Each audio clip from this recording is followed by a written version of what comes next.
اسلام ایک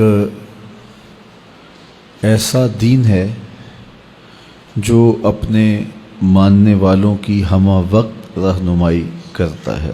میرے حضور نے فرمایا انما انا لکم مثل الوالد،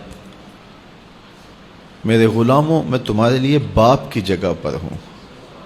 جب تم میں سے کوئی واش روم میں جائے تو پہلا اپنا بایاں قدم آگے رکھے۔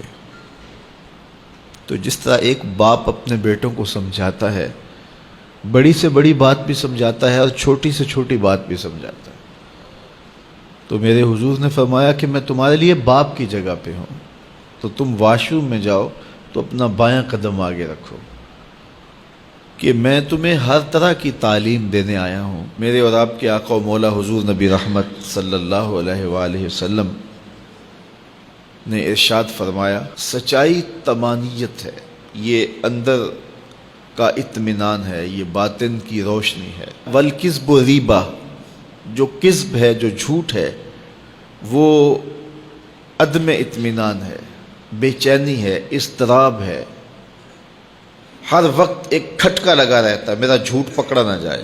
تو ہمیں سچ بولنے کی تلقین کی گئی، اور یہ بھی ارشاد فرمایا گیا کہ سچ انسان کو نیکی کی طرف لے جاتا ہے اور نیکی انسان کو جنت کی طرف لے جاتی ہے، اور اس کے برعکس جھوٹ انسان کو گناہ کی طرف لے جاتا ہے اور گناہ انسان کو جہنم کی طرف لے جاتی ہے۔ تو مومن تو سچائی کا دوسرا نام ہے۔ آقا کریم نے خود ایک دن ارشاد فرمایا الا انبئکم باکبر الکبائر، صحابہ تمہیں بڑے بڑے گناہوں کی خبر نہ دوں؟ صحابہ نے عرض کی کیوں نہیں یا رسول اللہ، آپ ارشاد فرمائیں۔ تو حضور نے فرمایا ایک تو اللہ کے ساتھ کسی کو شریک ٹھہرانا، دوسری بات کسی انسان کا قتل کرنا، تیسری بات والدین کی نافرمانی کرنا۔ حضور یہ جب فرما رہے تھے تو حضور نے ٹیک لگائی ہوئی تھی، تو جب یہ چوتھی چیز بیان فرمانے لگے تو حضور ٹیک چھوڑ کے آگے ہو گئے۔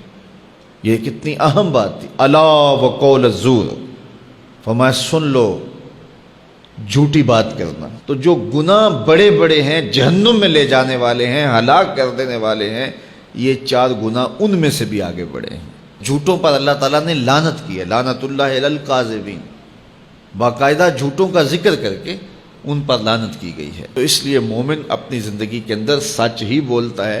ہاں کبھی وہ ایسے مشکل وقت پہ پھنس جائے کہ یہاں اس کے لیے جان بچانا مشکل ہو، تو وہاں اس کو اجازت فراہم کی گئی ہے کہ اگر کسی عضو کے تلف ہونے کا یا جان کے ضائع ہونے کا ڈر ہو تو بعض مواقعوں پہ اسے اجازت دی گئی ہے، یا دو آدمیوں کے درمیان صلح کرانا پڑ جائے تو اس وقت آپ کوئی ایسی بات بولیں کہ یار میں فلاں سے ملا تھا، وہ تیرے بارے اتنے اچھے جذبات رکھتا ہے، اور تمہاری خواہ کی لڑائی ہے، اس کے دل میں تو کچھ بھی نہیں ہے، اس نے تو یہ مجھ سے باتیں کی ہیں۔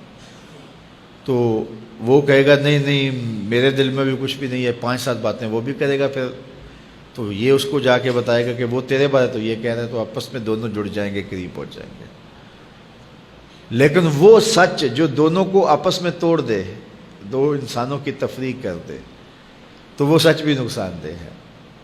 اس لیے مقصد خیر ہے، مقصد بھلائی ہے، تو ہمیں سچ بولنے کی تلقین کی گئی ہے۔ اپنی ساری زندگی کو سچ کے نور سے مزین کریں، اور زندگی کے کسی مرحلے کے اندر بھی ہمیں جھوٹ کی اجازت نہیں دی گئی۔ تو مختلف معاشرتوں کی رسوم ہم بعض اوقات اپنے سینے لگا لیتے ہیں، اور یہ کل کا دن وہ جھوٹ کا عالمی دن منایا جا رہا ہے، اور اس میں لوگ جھوٹ بولیں گے، ہمارا میڈیا بھی کوئی ایسی پھل جڑیاں چھوڑے گا، اسی طرح ہمارا پرنٹ میڈیا بھی بعض اوقات کوئی خبر لکھ دیتا ہے اور آخر میں لکھتا ہے یہ اپریل پھول ہے۔ میاں یہ تم خود پھول بنے ہوئے، بیوقوف بنے ہوئے، لوگوں کو بیوقوف نہیں بنا رہے، تم خود بیوقوف بن رہے ہو۔ تو اپنی زندگی کو ہمیشہ سچ سے مزین کیجئے، سچوں کے ساتھ ہونے کا کہا گیا، سچ کے ساتھ رہنے کی تلقین کی گئی۔ سچ طمانیت قلب کا سبب ہے، سچ نیکی کی طرف لے جاتا ہے، نیکی جنت کی طرف لے جاتی ہے، جھوٹ ریبہ ہے، باطن کی غلاظت ہے، اور فرشتوں کی دوری کا سبب اور ذریعہ ہے، اور رب کی رحمتوں سے بندے کو دور کر دیتا ہے۔ اللہ سچوں کو پسند کرتا ہے، جھوٹوں کو پسند نہیں کرتا۔ تو یہ تھوڑی سی زندگی اللہ نے جو ہمیں ودیعت کی ہے، اس کو سچائی کے ساتھ اگر ہم گزاریں گے تو ہماری زندگی طمانیت کے نور سے ہمیشہ منور ہو کے گزرے گی۔ ہم ایک راحت بھری زندگی گزاریں گے. لیکن اگر ہم جھوٹ بولیں گے تو پھر جھوٹ سے ہماری زندگی کے اندر جو ہے وہ ایک تنگی، ایک اضطراب اور ایک بے چینی ہوگی جو کبھی بھی ہمارا دامن نہیں